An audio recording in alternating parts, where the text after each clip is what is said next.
یمحق اللہ الربا ویربی الصدقات، اللہ تعالیٰ ربا کو مٹاتا ہے، دباتا ہے۔ اور ہمارے زمانے میں شیخ محمود احمد مرحوم نے ایک کتاب لکھی ہے مین اینڈ منی، اس میں ثابت کیا ہے جہاں جو یہ سود کا معاملہ چلتا ہے تین چیزیں ساتھ ساتھ بڑھتی چلی جاتی ہیں۔ جتنا سود بڑھے گا ان امپلائمنٹ بڑھے گی، انفلیشن بڑھے گی، نتیجے میں انٹرسٹ ریٹ بڑھے گا، جیسے انٹرسٹ ریٹ بڑھے گا ان امپلائمنٹ مزید ہوگی، انفلیشن زیادہ ہوگی، اس سے وشس سرکل، اور اسی کے نتیجے میں تباہی ہو جاتی ہے، چھپی رہتی ہے وہ تباہی۔ وہ تو ایک ہی وقت میں بینک کرپٹ ہوگا تو بینک، بڑے بڑے بینک جو ہے دیوالے نکلیں گے، ابھی جو کوریا کا حشر ہو رہا ہے اور جو اس سے پہلے روس کا ہو چکا ہے، یہ سارا جو ہے یہ یوں سمجھیے شیش محل کی طرح ہے، اس میں تو ایک پتھر پڑے گا تو ٹکڑے ہو جائیں گے۔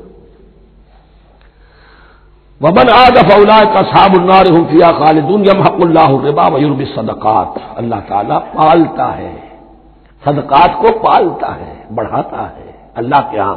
وہ آیت میں سنا چکا ہوں آپ کو، سورہ روم کی 39ویں آیت ہے یہ، وما آتیتم من ربا لیربو فی اموال الناس فلا یربو عند اللہ وما آتیتم من زکاۃ تریدون وجہ اللہ فاولئک هم المضعفون واللہ لا یحب کل کفار اثیم، اور اللہ کو ہرگز پسند نہیں ہے وہ سب کہ جو ناشکرے ہیں اور گناہگار ہیں۔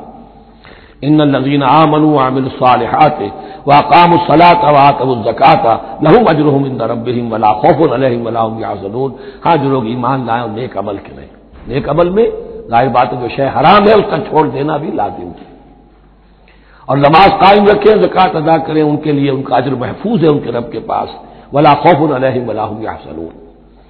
یا ایھا الذین آمنوا اتقوا اللہ وذروا ما بقی من الربا، اے ایمان والو اللہ کا تقوی اختیار کرو اور چھوڑ دو جو رہ گیا ہے سود میں سے۔ آج فیصلہ کر لو کہ جو بھی کچھ تمہیں کسی کو قرض دیا تھا اب اس کا سود چھوڑو۔ یا ایھا الذین آمنوا اتقوا اللہ وذروا ما بقی من الربا ان کنتم مؤمنین، اگر تم مومن ہو، فإن لم تفعلوا، اور اگر تم نے ایسا نہ کیا، باز نہ آئے، فاذنوا، تو کان کھول کر سن لو، بحرب من اللہ ورسولہ، اللہ اور اس کے رسول کی طرف سے اعلان جنگ۔ یہ الٹیمیٹم ہے، اگر باز نہیں آتے سود سے۔ دیکھیے کسی اور گناہ پر یہ بات نہیں آئی، اللہ اور اس کے رسول کی طرف سے اعلان جنگ۔ وَإِن تُبْتُمْ فَلَكُمْ رُءُوسُ أَمْوَالِكُمْ، اگر تم توبہ کرو تو تمہارے جو اصل راس المال ہے وہ تمہیں لوٹا دیے جائیں گے۔ سود چھوڑ دو، راس المال واپس لے لو۔ لا تظلمون ولا تظلمون، نہ تم ظلم کرو سود لے کر اور نہ تم پر ظلم کیا جائے کہ تمہارا راس المال بھی دبا دیا جائے۔ لا تظلمون ولا تظلمون وَإِن كَانَ ذُو عُسْرَةٍ، اور اگر تمہارا جو مقروض ہے وہ تنگی میں ہے، وہ تنگ دستی میں ہے، فَنَظِرَةٌ إِلَىٰ مَيْسَرَةٍ، تو انہیں انتظار کرو، پھر اسے مہلت دو کہ اس کی حق کشادگی پیدا ہو جائے، آسانی سے وہ آپ کی رقم، آپ کا قرض واپس کر سکے۔ لیکن اس سے بھی آگے وَأَن تَصَدَّقُوا خَيْرٌ لَكُمْ، تم صدقہ ہی کر دو، تمہارا بھائی غریب تھا، اس کو تم نے قرض دیا تھا، کوئی سود لے کر کھا بھی چکے ہو، اب جو ہے سود، اب تو باقی سود کو تو چھوڑا ہی ہے، اگر وہ راس المال بھی بخش دو اس کو، یہ انفاق ہو جائے گا، یہ قرض حسنہ اللہ کو ہو جائے گا، یہ تمہارا جو ہے ذخیرہ آخرت بن جائے گا۔ تو یوں سمجھیے کہ جو بھی جو ہے جس کو سرپلس ویلیو میں نے کہا تھا اسلامی معیشت کے اندر، جو بچت ہے آپ کی، اس بچت کا سب سے اونچا مصرف کیا ہے؟ صدقہ دے دو، انفاق کر دو۔ اس سے کم تر کیا ہے؟ قرض حسنہ، قرض دے دو کسی کو تاکہ وہ اپنی ضرورت چلا لے، اس کا کاروبار رکا ہوا تھا وہ چل پڑے گا اور تمہیں پھر وہ اپنی اصل رقم واپس کر دے گا، یہ قرض حسنہ اس سے کم تر درجہ ہے۔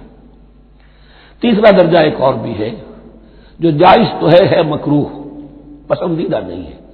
تم زیادہ ہی خسیس ہو، چلو مزارمت پر دے دو، اور مزارمت یہ ہے کہ رقم تمہاری کام وہ کرے گا، اگر بچت ہو جائے تو تم بھی لے لینا، اگر نقصان ہو جائے تو کوئی تاوان نہیں لے سکتے اس سے، یہ ہے مزارمت۔ اس کے بعد اگر تم کہو کہ میں دے رہا ہوں، مجھے اتنے پرسنٹ تمہارا تم نے دینا ہی دینا ہے، اس سے بڑھ کر حرام شے کوئی نہیں۔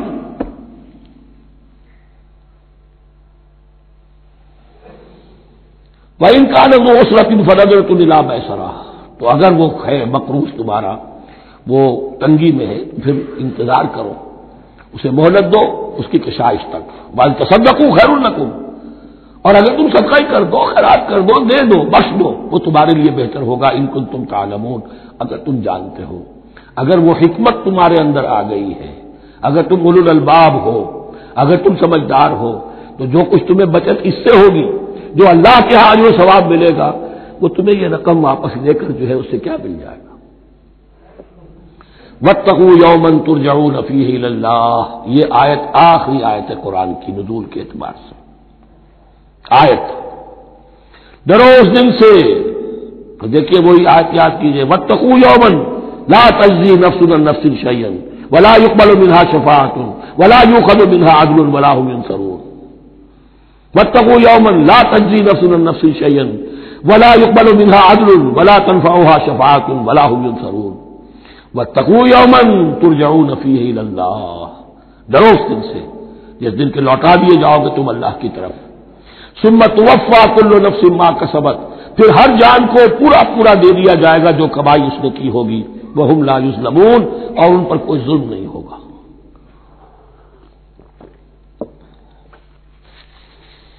اب یہ قرآن مجید کی طویل ترین آیت آ رہی ہے، آیت دین. کوئی قرض کا معاملہ ہے، کوئی قرض کا معاملہ ہے کہ آپ نے کسی کو قرض دیا، یا کوئی کاروباری معاملہ ہے، اشتراک ہے جس میں کہ جو بھی ہوگا بعد میں نتائج نکلیں گے. ان سب کے بارے میں حکم ہے کہ لکھ لیا کرو. ہم کیا کرتے ہیں قرض دیتے ہوئے، اب دوست ہے، بھائی ہے، عزیز ہے، کیا لکھوانا، اس سے کیا کہے گا، اعتماد نہیں. کاروبار شروع ہو گیا، زبانی باتیں کر لی، اس کے بعد رو رہے ہیں، چیخ رہے ہیں، چلا رہے ہیں. جو حدیث میں آتا ہے کہ اللہ تعالیٰ 3 قسم کے لوگوں کی فریاد سنتا ہی نہیں. ایک وہ جو قرض دیتے ہوئے یا کوئی معاملہ کرتے ہوئے لکھواتا تو ہے نہیں اور بعد میں روتا. ایک وہ کہ جو اپنی بیوی کے ہاتھوں تنگ بھی ہے اور شکوہ بھی کرتا ہے، شکایت بھی کرتا ہے، فریاد بھی کرتا ہے، طلاق نہیں دیتا. اللہ نے راستہ کھولا ہوا تمہارے لیے، تو اللہ ویسے لوگوں کی فریاد نہیں سنتا. تیسرا مجھے یاد نہیں. یا ایھا الذین آمنوا اذا تداینتم بدین الی اجل مسمى فاکتبوہ، اے اہل ایمان جب بھی تم کوئی معاملہ کرو قرض کا ایک وقت معین تک کے لیے، تو وقت معین ہونا چاہیے. یہ قرض دے رہے کب واپس ہوگا، فاکتبوہ، تو اس کو لکھ لیا کرو. یہ فعل امر ہے، الامر للوجوب، واجب ہے. ولیکتب بینکم کاتب بالعدل، اور چاہیے کہ کوئی لکھنے والا تمہارے مابین عدل کے ساتھ، لکھنے والا کوئی ڈنڈی نہ مار جائے، انہیں بھی چاہیے کہ وہ صحیح صحیح لکھے. ولا یاب کاتب ان یکتب کما علمہ اللہ فلیکتب، اور کسی بھی شخص کو جسے اللہ نے سکھایا ہوا ہے کتابت لکھنے کا کام، تو اس کو انکار نہیں کرنا چاہیے لکھنے سے. اللہ نے اسے یہ علم دیا ہے، اسے چاہیے کہ لکھنے. اس لیے کہ اس معاشرے میں پڑھے لکھے لوگ تو بہت کم ہوتے تھے. اب بھی یہ ہوتا ہے، عرائض نویس وغیرہ ہوتے ہیں، وثیقہ نویس ہوتے ہیں، پیسے دے کے ان کو جو لکھواتے ہیں. لیکن اگر کوئی وثیقہ نویس جو بے ایمانی کرے اور لکھنے میں کوئی کمی کر جائے، تو جو جس کے اوپر ذمہ داری ہے اسے نقصان پہنچ جائے گا. وَلْيَكْتُبْ بَيْنَكُمْ كَاتِبٌ بِالْعَدْلِ، اور چاہیے کہ لکھنے والا تمہارے مابین انصاف کے ساتھ لکھے. وَلَا يَأْبَ كَاتِبٌ أَن يَكْتُبَ كَمَا عَلَّمَهُ اللَّهُ فَلْيَكْتُبْ، اور نہ انکار کرے کوئی لکھنے والا اس سے کہ وہ لکھے جیسے اللہ نے اسے سکھایا ہے، تو لکھنا چاہیے. وَلْيُمْلِلِ الَّذِي عَلَيْهِ الْحَقُّ، لکھتے وقت املا وہ کرائے جس کے ذمے رقم آ رہی ہے، جس پر حق آ رہا ہے. علیہ الحق، وہ لکھوائے. جس کا مال ہے وہ نہ لکھوائے، جس پر ذمہ داری آ رہی ہے وہ لکھوائے کہ میں کیا ذمہ داری لے رہا ہوں. وَلْيَتَّقِ اللَّهَ رَبَّهُ، اور اللہ سے ڈرتا رہے اپنے رب سے. وَلَا يَبْخَسْ مِنْهُ شَيْئًا، اور لکھوانے میں اس میں سے کوئی شے کم نہ کر دے. فَإِنْ كَانَ الَّذِي عَلَيْهِ الْحَقُّ سَفِيهًا، اب اگر وہ جو مقروض ہے، جو قرض دے رہا ہے، جس کے ذمے کوئی ذمہ داری آ رہی ہے، وہ ناسمجھ ہے یا بوڑھا ہے، ضعیف ہے، اور لا يستطيع ان يمل، یا اس کے اندر یہ اتنی صلاحیت نہیں ہے کہ املا کرا سکے، یہاں املا کے معنی میں ہے. ہوا فلیملل ولیہ بالعدل، تو اگر وہ نہیں املا کرا سکتا تو اس کا کوئی ولی ہو، اس کا کوئی وکیل ہو، اس کا کوئی اٹارنی ہو، وہ اس کی طرف سے اس کو لکھوائے.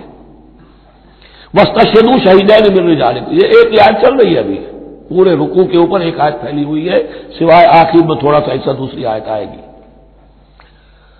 واستشهدوا شهیدین من رجالکم، اور گواہ بنا لیا کرو 2 اپنے مردوں میں سے. فَإِن لَّمْ يَكُونَا رَجُلَيْنِ، اور اگر دو مرد دستیاب نہ ہو، فَرَجُلٌ وَامْرَأَتَانِ، تو ایک مرد اور دو عورتیں، ممن ترضون من الشہداء، اور وہ بھی دونوں کے نزدیک مقبول ہوں شہداء، کہ ہاں دونوں کو اعتماد ہے ان پر۔ اب یہ جو سوال آ گیا کہ ایک مرد کی جگہ دو عورتیں، دو مرد یا پھر ایک مرد کا ہونا تو لازم ہو گیا، محض عورت کی گواہی نہیں چلے گی، لیکن اس کا آیا مسئلہ کا ہر قسم کے معاملے کا ہے یا قرض اور مالی معاملات میں وسیع کا نویسی کا، یہ ایک علیحدہ مسئلہ ہے۔ یہ تو باتیں پھر فقہا کے ہاں تفصیل سے ملتی ہیں، لیکن یہ مسئلہ موجود ہے کہ دو مرد، اور اگر دو مرد دستیاب نہ ہو تو ایک مرد اور دو عورتیں، تو سوال تو پیدا ہو گیا کہ کیا عورت کی گواہی عادی ہے؟ ان تضل احداہما فتذکر احداہما الاخری، مبادا ان میں سے کوئی ایک بھول جائے تو یاد کرا دے دوسری۔ عقلی سوال پیدا ہو گیا کہ اب مرد نہیں بھول سکتا، کیا جواب ہے اس کا؟ جواب یہ ہے کہ واقعتاً اللہ تعالی نے عورت کے اندر نسیان کا مادہ زیادہ رکھا ہے۔ الا یعلم من خلق وهو اللطیف الخبیر، کیا وہی نہ جانے گا جس نے پیدا کیا ہے؟ اس نے پیدا کیا ہے، وہ جانتا ہے۔ نسیان کا مادہ کیوں زیادہ رکھا یہ بھی سمجھ لیجیے، عقلی بات ہے، منطقی بات ہے۔ She has to play the role of number 2، اسے مرد کے تابع رہنا ہے۔ جو نمبر 2 ہوتا ہے اس کے اوپر، اس کے کبھی احساسات کے اوپر، کبھی جذبات کے اوپر کوئی نہ کوئی کوفت، کوئی قدورت آتی ہے، اور اس میں اللہ تعالیٰ نے ان کا سیفٹی والو رکھا ہوا بھول جانا۔ اگر بھولنا نہ ہو، یاد بازی عذاب ہے یارب، چھین لے مجھ سے حافظہ میرا، یہ نسیان جو ہے یہ بھی ایک بہت بڑی نعمت ہے، ورنہ تو کوئی صدمہ دل سے اتری نا، کوئی غصہ کبھی ختم ہوئی نا۔ تو بھولنے کا معاملہ یہ سیفٹی ویلو اللہ نے عورت میں زیادہ رکھا ہے، اس لیے کہ اسے مرد کے تابع ہو کر رہنا ہے، اور جب تابع ہو کر رہنا ہے تو اسے زیادہ اس کے احساسات پہ، جذبات پر زیادہ مواقع آئیں گے کہ اس کو کچھ دک پہنچے، اس کے لیے یہ سیفٹی ویل کے نسیان ہے، یہ زیادہ رکھ دیا گیا ہے۔ ان تضل احداہما فتذکر احداہما الاخری، اب یہ کہ اگر یہ بات سمجھ میں نہ آتی تب بھی اللہ کا حکم ہے ماننا ہے۔ اگر فکس کیپٹل اور فلوئڈ کیپٹل کا فرق سمجھ میں نہیں آتا تب بھی بیع حلال ہے، ربا حرام ہے، اللہ خیر اللہ، احل اللہ البیع وحرم الربا، لیکن اگر حکمت سمجھ میں آ جائے تو نور علی نور۔ ولا یأبى الشهداء اذا ما دعوا، اور نہ انکار کریں گواہ جب کہ ان کو بلایا جائے۔ اب گواہی کے لیے بلایا جائے تو گواہ نہیں آ رہے، نخرہ کر رہے، نہیں، ان کو آنا چاہیے۔ ومن اظلم ممن كتم شهادة من اللہ، جو اللہ کی کوئی گواہی جو ہے اگر چھپائی ہے تو بہت بڑا ظلم ہے۔ ولا تسأموا، اور اس سے تھکو مت، کسل مت کرو، سستی مت کرو، ان تکتموہ، کہ تم لکھو اسے، صغیرا او کبیرا، چاہے چھوٹا معاملہ ہو چاہے بڑا ہو، الی اجلہ، وقت معین کے لیے، اتنا قرض دے رہا ہوں، اتنے وقت میں آپ نے مجھے لوٹانا ہے۔ اس کے بعد آپ بڑھا سکتے ہیں، آپ دیکھ سکتے ہیں، اسے مزید مہلت دے سکتے ہیں، ایسے ہی حالات ہیں تو آپ معاف بھی کر سکتے ہیں، لیکن یہ کہ جب لکھنا ہے، حکم دیا جا رہا ہے تو اس میں اجل معین ہو، الی اجلہ، اور اس میں چھوٹے بڑے کی تفریق نہ کرو، چاہے چھوٹا مسئلہ بڑا لکھ لو۔ ذالکم اقسط عند اللہ، یہ اللہ کے نزدیک بھی زیادہ مبنی بر انصاف ہے، واقوم للشہادہ، اور گواہی کے لیے زیادہ قوی ہوگا اور زیادہ درست ہوگا۔ لکھی ہوئی شے ہوگی تو اب معاملہ جو ہے بہت واضح رہے گا، ورنہ زبانی یادداشت کے اندر کہیں کہیں جو ہے تعبیر ہی میں فرق ہو جاتا۔ وعدنا اللہ ترتابوا، اور یہ اس کے بہت قریب ہے کہ تم بھولو گے نہیں، الا ان تکون تجارۃ حاضرۃ تدیرونھا، الا یہ کہ کوئی لین دین ہو، تجارت ہو جو حاضر ہوتی ہے دست بدست، آپ نے سودا دیا، اس نے پیسے دے دیے، اب کیش بھی وہ دے دیجئے کہ آپ دینا چاہیں تو، ورنہ یہ شریعت میں لازم نہیں ہے۔ اگر ایسا دست بدست کا معاملہ ہے تو پھر یہ ہے کہ وہ تو ہو گیا ایکسچینج، وہ مال جو ہے دکاندار نے مال دیا، آپ نے پیسے دے دیے، اس کے لکھنے کی ضرورت نہیں ہے۔ الا ان تکون تجارۃ حاضرۃ تدیرونھا بینکم، تو اگر وہ تجارت ہو کہ نقد تمہاری چلتی ہے، آپس میں لین دین ہو رہا ہے، فلیس علیکم جناح الا تکتبوھا، تو کوئی حرج نہیں ہے تم پر کہ اسے نہ لکھو۔ واشهدوا اذا تبایعتم، اور گواہ بنا لیا کرو جب کوئی مستقبل کا سودا کرو۔ یہ بیع سلم جو ہوتی ہے یہ مستقبل کا سودا ہے، قرض کا سودا ہے۔ بیع سلم بھی ایک طرح کا قرض ہے۔ آج آپ طے کرتے ہیں کسی شخص سے، کسی کاشتکار سے، زمیندار سے کہ اگلا موسم جو آئے گا فصل کا، گیہوں کی فصل کا، تو اتنے روپے من کے حساب سے 500 من گندم میں آپ سے لوں گا۔ یہ بیع سلم کہلاتی ہے، اور اس میں لازم ہے کہ پوری قیمت ابھی ادا کر دیں، لیکن اس میں بھی کہ اس وقت آپ کو اتنی گندم دینی ہے، اس کو لکھوا لو اور اس پر 2 گواہ بنا لو۔ واشروا اذا تبایعتم ولا یضار کاتب ولا شہید، اور نہ نقصان پہنچایا جائے کسی لکھنے والے کو یا گواہ کو، اور نہ نقصان پہنچائے کوئی لکھنے والا یا گواہ۔ یہ ادارہ دونوں کے لیے آ جائے گا، یہ معروف بھی ہے اور مجور بھی ہے۔ نہ ضرر پہنچایا جائے اور نہ ضرر پہنچائے، نہ کوئی کاتب اور نہ کوئی شہید گواہ۔ وَإِن تَفْعَلُوا، اگر تم ایسا کرو گے، نقصان پہنچاؤ گے، فَإِنَّهُ فُسُوقٌ بِكُمْ، تو یہ تمہارے لیے بہت بڑے گناہ کی بات ہوگی۔ وَاتَّقُوا اللَّهَ، اللہ سے ڈرو، وَيُعَلِّمُكُمُ اللَّهُ، اللہ تمہیں تعلیم دے رہا ہے، وَاللَّهُ بِكُلِّ شَيْءٍ عَلِيمٌ، اللہ ہر چیز کا علم رکھنے والا ہے۔ یہ ایک آیت ہوئی ہے، آخری پارے کی میرا غالب 4 5 6 صورتیں جمع کر لیں تو جا کر ہی ایک آیت کا حجم برابر ہوگا۔ جو میں نے کہا تھا کہ آیات کی تعیین توقیفی ہے، یہ ہمارے حساب کتاب سے، گرامر سے، منطق سے، علم بیان سے کسی سے کوئی تعلق نہیں اس کا۔ وَإِن كُنتُمْ عَلَىٰ سَفَرٍ، اور اگر تم سفر پر ہو، وَلَمْ تَجِدُوا كَاتِبًا، اب وہاں کوئی لین دین کا معاملہ ہو گیا، قرض کا ہو گیا، کاتب کوئی ہے نہیں، فَرِحَانٌ مَقْبُوضَةٌ، تو کوئی گروی شے رکھ لو قبضے میں، فلاں شے آپ کے قبضے میں رہے گی، آپ اتنے پیسے مجھے دے دیجئے، میں جب یہ واپس کر دوں گا اپنی چیزیں آپ میری چیز مجھے لوٹا دیجیے۔ یہ رہن ہے مقبوضہ، لیکن رہن سے کوئی فائدہ اٹھانے کی اجازت نہیں، وہ سود ہو جائے گا۔ اگر مکان رہن رکھا گیا ہے، قبضہ تو ہوگا اس کا، لیکن یہ کہ وہ اس کا کرایہ نہیں دے سکتا، کرایہ مالک کو جائے گا، اس سے کوئی استفادہ نہیں کر سکتا اس مال سے۔ رہان مقبوضہ، فإن أمن بعضكم بعض، پھر اگر کوئی شخص اب اطمینان کرتا ہے اور اعتبار کرتا ہے تم میں سے بعض کسی بات کا، فَلْيُؤَدِّ الَّذِي اؤْتُمِنَ أَمَانَتَهُ، تو اب چاہیے اس شخص کو کہ جس کے اوپر یہ امانت آئی ہے، اگرچہ اس کے پاس رہن دینے کو کچھ نہیں تھا، یا یہ کہ دوسرے بھائی نے اس پر اعتماد کیا اور اس کی وجہ سے کوئی شے رہن نہیں لی، تو اب اس سے کوئی غلط فائدہ نہ اٹھائے، وہ گویا کہ اس کے پاس جو اس نے قرض لیا امانت ہے، اس کے پاس وہ امین بنایا گیا ہے۔ فَلْيُؤَدِّ الَّذِي اؤْتُمِنَ أَمَانَتَهُ، کہ اپنی امانت واپس لوٹائے، وَلْيَتَّقِ اللَّهَ رَبَّهُ، اور ڈرے اللہ سے جو اس کا رب ہے۔ وَلَا تَكْتُمُوا الشَّهَادَةَ، اور دیکھو گواہی کو چھپایا نہ کرو، وَمَن يَكْتُمْهَا فَإِنَّهُ آثِمٌ قَلْبُهُ، اور جو کوئی گواہی کو چھپائے گا تو اس کا دل گناہ میں مبتلا ہو جائے گا، دل داغدار ہو گیا تو رہ کیا گیا۔ وَاللَّهُ بِمَا تَعْمَلُونَ عَلِيمٌ، اور جو کچھ تم کر رہے ہو اللہ اسے جانتا ہے۔ اللہ کے فضل و کرم سے آخری رکوع پر ہم پہنچ گئے، اور یہ بڑا ایک یوں سمجھئے 3 آیتوں پر مشتمل رکوع ہے، جیسے کہ وہ رکوع جو ہم نے پڑھا تھا جس میں آیت الکرسی 4 آیتیں ہیں وہ، اور یوں کہا جا سکتا ہے کہ یہ 2 رکوع ایک دوسرے کے بالکل بالمقابل ہیں اپنی عظمت میں اور مقام میں۔ آیت الکرسی کی جگہ یہاں ایک دعا کی آیت ہے، جامع ترین دعا جو آئے گی آخری آیت میں، للہ ما فی السماوات و ما فی الارض۔ اکثر و بیشتر آپ دیکھیں گے سورتوں کے اختتام پر یہ الفاظ پھر آتے ہیں، اللہ ہی کا ہے جو کچھ بھی ہے آسمانوں اور زمین میں۔ وَإِن تُبْدُوا مَا فِي أَنفُسِكُمْ أَوْ تُخْفُوهُ، اور جو کچھ تمہارے دلوں میں ہے خواہ تم اسے ظاہر کرو خواہ چھپاؤ، یحاسبکم بہ اللہ، اللہ تم سے محاسبہ کر لے گا، تمہاری نیتیں اس کے علم میں ہیں۔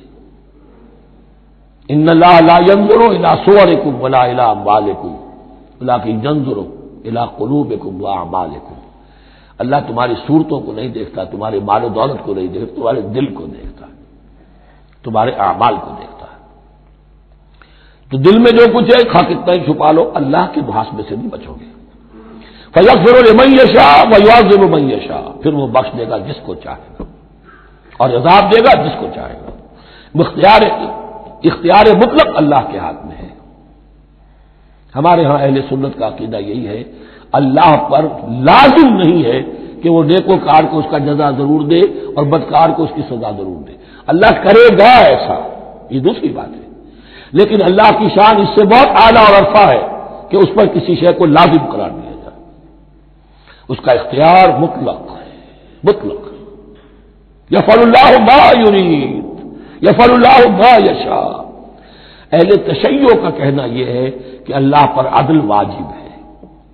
اہل سنت کہتے ہیں اللہ عدل کرے گا، جزا و سزا میں عدل ہوگا، یہ ہم مانتے ہیں، واقعہ ہے. لیکن ہم یہ نہیں کہتے کہ اللہ پر عدل واجب ہے. اللہ پر کوئی شے واجب نہیں، بلکہ اللہ نے تو کتب علی نفسہ الرحمہ، اپنے اوپر واجب کیا ہے رحمت کو. وجوب کا لفظ جو آتا ہے اللہ پر تو وہ تو رحمت کا ہے. کتب علی نفسہ الرحمہ، اللہ نے اپنی ذات کے اوپر واجب کر لیا رحمت کو. واللہ علی کل شیء قدیر، اور اللہ ہر چیز کی قدرت رکھتا ہے. آمن الرسول بما انزل الیہ من ربہ والمؤمنون، ایمان لائے رسول صلی اللہ علیہ وسلم اس چیز پر کہ جو نازل کی گئی ان کی جانب ان کے رب کی طرف سے. غور طلب بات ہے، یہ بڑا باریک نکتہ ہے. نبی پر جب وحی آئی ہے کیسے پہچان دیا کہ یہ بدروح نہیں ہے، یہ جبرائیل ہے؟ آخر کوئی اشتباہ بھی تو ہو سکتا تھا، پہلا تجربہ تھا. اس سے پہلے نہ آپ نے کہانت سیکھی، نہ آپ نے کوئی اور اس طرح کی نفسیاتی ایکسرسائزز کی. آپ تو کاروباری آدمی تھے، ایک بہت ہی بھرپور زندگی گزار رہے ہیں، اہل و عیال والے ہیں، کاروبار کر رہے ہیں، ہائیسٹ لیول کا کاروبار ہے. تو فطرت جو ہے وہ پہچانتی ہے. نبی کی فطرت وہ اتنی پاک اور صاف ہوتی ہے کہ اس کے اوپر کوئی بدروح کا کوئی اثر ہو ہی نہیں سکتا. اگرچہ اس میں ایک اور واقعہ میں نے ایک جگہ پڑھا تھا، وہ میں پھر کسی وقت موقع آیا تو سناؤں گا آپ کو، اس وقت نہیں ہے. بہرحال ہمارے لیے بڑی تسکین کی بات ہے کہ اللہ تعالیٰ نے رسول کے ایمان کے تذکرے کے ساتھ ہمارے ایمان کا تذکرہ کیا. آمن الرسول بما انزل الیہ من ربہ والمؤمنون، ایمان لائے رسول صلی اللہ علیہ وسلم اس چیز پر جو نازل کی گئی ان کی جانب ان کے رب کی طرف سے، اور ایمان لائے صاحب ایمان. اللہم ربنا اجعلنا منہم، اللہم ربنا اجعلنا منہم. کلنا آمن باللہ وملائکتہ وکتبہ ورسلہ. یہ دوسرا مقام ہے سورہ بقرہ کے اندر جس میں ایمان کے جو اجزاء ہیں ان کو گنا گیا ہے. یاد ہے آیت البر، لیس البر ان تولوا وجوہکم قبل المشرق والمغرب ولکن البر من آمن باللہ والیوم الآخر والملائکۃ والکتاب والنبیین. یہاں بھی اسی طرح ہے، کلنا آمن باللہ وملائکتہ وکتبہ ورسلہ لا نفرق بین احد من رسلہ. اور یہ تیسری مرتبہ بات آ گئی ہے کہ رسولوں کے درمیان کوئی تفریق نہیں کی جائے گی. کہاں؟ پہلے تو آیا تھا 16ویں رکوع میں، لا نفرق بین احد منہم ونحن له مسلمون.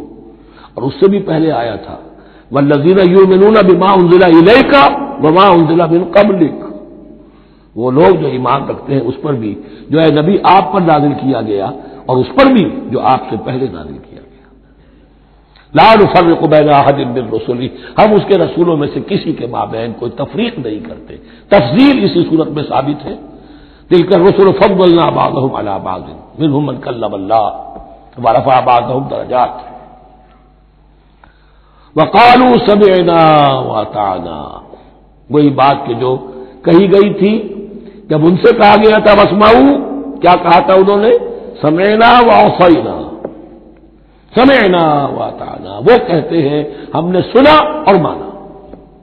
غفرانک ربنا، ہماری درخواست ہے پروردگار تیری بخشش مانگتے ہیں. غفرانک، نون پر زبر ہے، مفعول ہے. نسألو کا غفرانک کا، اے اللہ ہم تجھ سے سوالی ہیں، تجھ سے طلب کرتے ہیں، درخواست کرتے ہیں تیری مغفرت کا. وإلیک المصیر، اور تیری ہی جانب لوٹ جانا ہے. یہاں پر وہ ایمان بالآخرہ بھی آ گیا جو یہاں اوپر نہیں آسان. آمن باللہ وملائکتہ وکتبہ ورسلہ، پھر رسولوں کے ضمن میں لا نفرق بین احد من رسلہ. لیکن اس کے بعد وإلیک المصیر، مغفرت اور اللہ کی طرف ہی لوٹ جانا ہے ہمارا. اس میں ایمان بالآخرہ آ گیا. اب آخری آیت لا یکلف اللہ نفسا الا وسعها، اللہ تعالی نہیں ذمہ دار ٹھہرائے گا کسی جان کو مگر اس کی وسعت کے مطابق۔ یہ بہت بڑے فضل و کرم والی آیت ہے۔ جیسے میں نے کہا تھا میگنا کارٹا جو ہے انسانی حقوق کا، کہ اجیب دعوت الداعی اذا دعان، جہاں بھی مجھے کوئی پکارے، جب پکارے میں اس کی پکار سنتا ہوں، قبول کرتا ہوں۔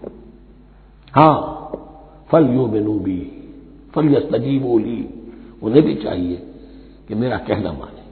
دو طرفہ بات چلے گی، یک طرفہ نہیں۔ میری مانو، اپنی بنواؤ۔ تم دعائیں کرو گے، ہم قبول کریں گے۔ تم ہماری بات نہیں مانتے، پھر تمہاری دعا تمہارے منہ پر دے ماری جائے گی۔ کرتے رہو قنوت نازلہ 40 دن کے 80 دن پڑھتے رہو، ڈھاکہ تو بیٹھ ہی جائے گا، بیٹھ گئے۔ یہودیوں سے شکست تو ہو ہی جائے گی، ہو گئی۔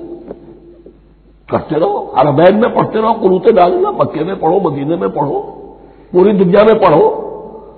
اللہ کو پیٹھ دکھائی ہوئی ہے، اس کے دین کو پاؤں تلے روندا ہوا ہے، اللہ کے باغیوں سے دوستی ہے۔ کسی نے قبلہ ماسکو کو بنایا تھا اور کسی نے واشنگٹن کو بنایا تھا، تمہاری دعائیں کیسے قبول ہوں؟ لیکن یہ جو آیت ہے یہ اس اعتبار سے بہت بڑی رحمت کی آیت ہے کہ اللہ تعالیٰ کے ہاں وہ اندھے کی لاٹھی والا معاملہ نہیں ہے کہ تمام انسانوں سے محاسبہ ایک ہی سطح پر ہو۔ اللہ جانتا ہے کس کی کتنی وسعت ہے، اور وسعت کن چیزوں سے بنتی ہے۔ آپ کو کوئی اور جین ملے ہیں، مجھے کوئی اور جین ملے ہیں، انہیں کوئی اور جین ملے ہیں۔ جینز، ان جینز کی اپنی اپنی خصوصیات ہیں، خصائص ہیں، پراپرٹیز ہیں، لیمیٹیشنز ہیں۔ آپ کو کوئی اور ماحول ملا، اسے کوئی اور ماحول ملا، اسے کوئی اور ماحول ملا، تو hereditary factors multiplied by environmental factors, ان دونوں سے ایک شخصیت کا حیولہ بنتا ہے انسان کا، جس کو پاٹن کہتے ہیں ہمارے مستری لوگ۔ جب لوہے کا کوئی شے جو ہے ڈھالنی ہے تو اس کے لیے پہلے مٹی کا یا لکڑی کا ایک پیٹرن بناتے ہیں، انگریزی میں پیٹرن ہے، وہ پاٹن کہتے ہیں ہمارے مستری لوگ۔ اب آپ لوہا جو ہے اس کو جب اسے کر لیں گے، مائع بنا لیں گے، گلا لیں گے، پھر اس میں ڈالیں گے، وہی شکل ہو جائے گی۔ یہ شاکلہ ہے ہر انسان کا جو بن جاتا ہے۔ قل کل یعمل علی شاکلتہ فربکم اعلم بمن هو اہدی سبیلا۔ اس شاکلہ کے اندر آپ کو محنت کرنی ہے۔ اللہ جانتا ہے کس کا شاکلہ وسیع تھا، کس کا شاکلہ تنگ تھا، کس کے جینز اعلیٰ تھے، کس کے جینز ادنا تھے، کس کے ہاں ذہانت زیادہ تھی، کس کے ہاں جسمانی قوت زیادہ تھی۔ جو بھی کچھ اس نے دیا ہے، جس کو وہاں ہم نے رکھا اس کو وہاں رکھا، اس نے وہاں تعلیم پائی، اس نے یہاں تعلیم پائی، جو بھی انوائرمنٹل فیکٹرز آئے ہیں، جو بھی جینیٹک فیکٹرز آئے ہیں، سب اللہ کے علم میں ہے۔ ان سب کو ملحوظ رکھ کے اللہ حساب دے گا۔ جو شاکلہ ہم نے تمہیں دیا تھا اس میں تم نے کیا کیا؟ ایک شخص کے اندر فرض کیجئے استعداد ہی ہے 20 درجے کی استعداد ہے، اس نے فرض کیجئے 18 درجے کام کر دیا، کامیاب ہو گئے۔ کسی میں استعداد 100 درجے کی تھی، اس نے 50 درجے کیا، ناکام ہو گئے۔ حالانکہ کمیت کے اعتبار سے 50 درجے زیادہ ہے 18 درجے سے، لیکن یہ 18 درجے کا کام وہ کر رہا ہے جس کے اندر استطاعت تھی ہی 20 کی، یا 18 ہی کی تھی، اس نے پوری کر دی۔ اور 50 درجے والا وہ جس کو اللہ نے دے رکھی تھی 1000 کی استطاعت، اس کا وہ 50 بیکار ہو گیا۔ تو اللہ تعالیٰ کا محاسبہ جو ہے انڈیویجول ہے، اس لیے فرمایا گیا کلہم آتی ہے یوم القیامت فردا، ان میں سب لوگ اس دن قیامت کے دن سب آئیں گے اکیلے اکیلے، تنہا تنہا، ہر ایک کا حساب ہوگا وہاں، اور ہر ایک کا حساب ہوگا لا یکلف اللہ نفسا الا وسعها، اللہ ذمہ دار نہیں ٹھہرائے گا کسی بھی جان کو مگر اس کی وسعت کے مطابق۔ البتہ اس کا ایک ریورس ہے۔ ہوتا کیا ہے، ہم سمجھتے ہیں دنیا میں تو بھاگ دوڑ کر رہے ہیں اور جی ہمارے اندر تو استطاعت دین کے کام کی صلاحیت ہی نہیں ہے۔ دنیا میں دیکھیں بڑے کامیاب تیزی کے ساتھ دوڑ رہے ہیں، کامیاب پر کامیاب، یہ دین ہمارے اندر تو استطاعت نہیں ہے، استعداد ہی نہیں ہے، کیا کریں؟ یہ دھوکہ ہے، سیلف ڈسپشن ہے۔ استعداد اور استطاعت کے بغیر اور صلاحیت اور ذہانت کے بغیر دنیا میں بھی آپ کما نہیں سکتے، محنت نہیں کر سکتے، کوئی نتائج حاصل نہیں کر سکتے۔ یہ دھوکہ اپنے آپ کو نہ دیجیے، یہ ہے جو کچھ کر سکتے ہو کیجیے، کھودیے اپنی شخصیت کو، کھود کر جو نکال سکتے ہو نکال دیجیے۔ ہاں آپ نکال سکیں گے اتنا ہی جتنا آپ کے اندر ودیت ہے، زیادہ کہاں سے لے آئیں گے؟ اور اللہ نے کس میں کیا ودیت کیا ہے وہ جانتا ہے، اس کا حساب لینا جو ہے محاسبہ وہ اس پر ہے کہ جو اس نے تمہیں دیا ہے۔ لا، اور یہ مضمون قرآن مجید میں 5 مرتبہ آیا ہے بہت اہمیت کے ساتھ۔ لا یکلف اللہ نفسا الا وسعها لها ما کسبت وعلیہا ما اکتسبت، اسی جان کے لیے ہے جو اس نے کمایا اور اس کے اوپر وبال بنے گا جو اس نے برائی کمائی۔ لیکن لام اور اعلی، لہا ما کسبت، جو بھی اس نے نیکی کمائی اس کے حق میں ہے، اس کے لیے ہے، اس کا اجر ملے گا، ثواب ملے گا، اور جو بدی کمائی وہ اس پر وبال بنے گا، اسی کے لیے اس کو سزا ملے گی، اسی کے حوالے سے۔ اب وہ آخری دعا آ گئی، جامع ترین اور عظیم ترین دعا ہے قرآن مجید کی، ربنا لا تؤاخذنا ان نسینا او اخطانا۔ اہل ایمان کے راستے پر، عمل صالح کے راستے پر مقدور بھر، امکان بھر اپنی شخصیت کے کونوں کھجروں میں سے بھی نکال کر، اپنی ریزیڈول انرجیز کو بھی نکال کر اللہ کی راہ میں لگا لیں، لیکن اس کے بعد بھی کوئی غرہ نہ ہو، کوئی غرور نہ ہو، کوئی اپنی محنت پر، اپنی نیکی پر، اپنی کمائی پر، اپنے کارناموں پر کہیں انسان دھوکہ نہ کھا جائے۔ کیفیت کیا رہنی چاہیے؟ وہ یہ ہے تواضع، عجز، انکساری۔ ربنا لا تؤاخذنا ان نسینا او اخطانا، اے رب ہمارے ہم سے مواخذہ نہ کیجو اگر ہم بھول جائیں یا ہم سے خطا ہو جائے۔ نسیان بھی ہے، الانسان مرکب من الخطاء والنسیان، انسان کے اندر یہ دونوں چیزیں، خطا اور نسیان، یہ تو گندی ہوئی ہے۔ خطا یہ ہے کہ آپ نے اپنی امکانی حد تک تو نشانہ ٹھیک لگایا تھا، نشانہ خطا ہو گیا، ٹھیک ہے، کوئی بات نہیں، آپ کی نیت صحیح تھی۔ ایک اجتہاد کرنے والا اجتہاد کر رہا ہے، امکانی حد تک اس نے کوشش کی ہے کہ صحیح رائے تک پہنچے، لیکن خطا ہو گئی، اللہ معاف کرے گا۔ اس نے اپنی امکانی کوشش کی تھی، لہذا اسے ثواب ملے گا۔ مجتہد مخطی بھی ہو تو ثواب ملے گا، مجتہد مصیب ہے، صحیح رائے پر پہنچ گیا ہے تو دوہرا ثواب ملے گا، لیکن مجتہد مخطی ہے تب بھی ثواب ملے گا۔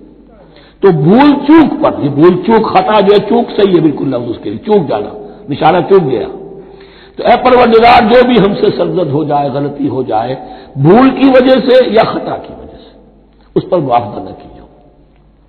ربنا ولا تحمل علینا اصرا کما حملتہ علی الذین من قبلنا، اور اے رب ہمارے ہم پر وہ بوجھ نہ ڈالیو جس سے ہم لے کر چل نہ سکیں۔ دیکھیے ایک حمل ہوتا ہے جس سے حمال کا لفظ بنا ہے، جس کو لے کر انسان چلتا ہے۔ حمال اس بوری کو یا بوجھ کو اٹھا کر چل رہا ہے، جو آپ کی طاقت میں ہے اور جس سے لے کر آپ چل سکیں وہ ہے حمل، اور جو ہو آپ کو بٹھا دے، اسر اس کو کہتے ہیں۔ یہ لفظ سورہ اعراف میں پھر آئے گا، یضع عنہم اسرہم والاغلال التی کانت علیہم۔ حضور کی شان یہ بھی تھی کہ انہوں نے لوگوں کے بوجھ جو ان کی طاقت سے بڑھ کر تھے ان کے کندھوں سے اتار دیے۔ ربنا ولا تحمل علینا اصرا کما حملتہ علی الذین من قبلنا، اے اللہ تو نے بڑے بڑے بھاری بوجھ ہم سے پہلے لوگوں پر ڈالے۔ شریعت بھی پہلے بھاری تھی، بہت سے معاملات ہم نے دیکھ لیے، روزہ ہمارے لیے کتنا آسان کر دیا گیا، رات کو نکال دیا روزے سے، کہہ دیا خاص طور پہ کھاؤ پیو ضرور، سحری ضرور کرو، تسحروا فإن فی السحور برکہ، کتنی آسانی ہے۔ رات میں تعلق زن و شو کی اجازت ہے، وہاں ان کے روزے میں چپ بھی تھا، چپ بھی رہو، نہ کھاؤ نہ پیو، نہ تعلق زن و شوق، نہ گفتگو، تو آسانی کی ہے۔ ان کے ہاں یوم سبت کا حکم تھا اتنا سخت، کوئی کام نہیں کرو گے۔ ہمارے ہاں وہ تھوڑے سے وقت کے لیے، اذا نودی للصلاۃ من یوم الجمعۃ فاسعوا الی ذکر اللہ وذروا البیع، اذان سے لے کر اور نماز کے ادا ہو جانے تک ہر کاروبار دنیاوی حرام ہے، لیکن اس سے پہلے اس کے بعد آپ کر سکتے ہیں، تو آسانی ہے۔ ربنا ولا تحمل علینا اصرا کما حملتہ علی الذین من قبلنا ربنا ولا تحملنا ما لا طاقۃ لنا بہ، اور اے رب ہمارے ہم پر وہ بوجھ نہ عائد کیجو، ہم پر ڈالیو جس کی کہ ہمارے اندر طاقت نہ، واعف عنا، ہم سے درگزر فرماتا رہے، ہمیں معاف کرتا رہے، واغفر لنا، اور ہمیں بخشتا رہے۔ مغفرت کا لفظ جو ہے اس کو سمجھ لیجئے ڈھانپنا۔ مغفر کہتے ہیں خود کو، جو ہیلمٹ پہنا ہوتا ہے تاکہ گولی جو ہے وہ سر پہ لگے تو یہ آپ کو بچا لے۔ مغفر خود پہنتے تھے تلوار کے وار سے سر کو بچانے کے لیے، سر کو ڈھانپا ہوا مغفر سے۔ تو گناہ کو اللہ تعالیٰ اپنی رحمت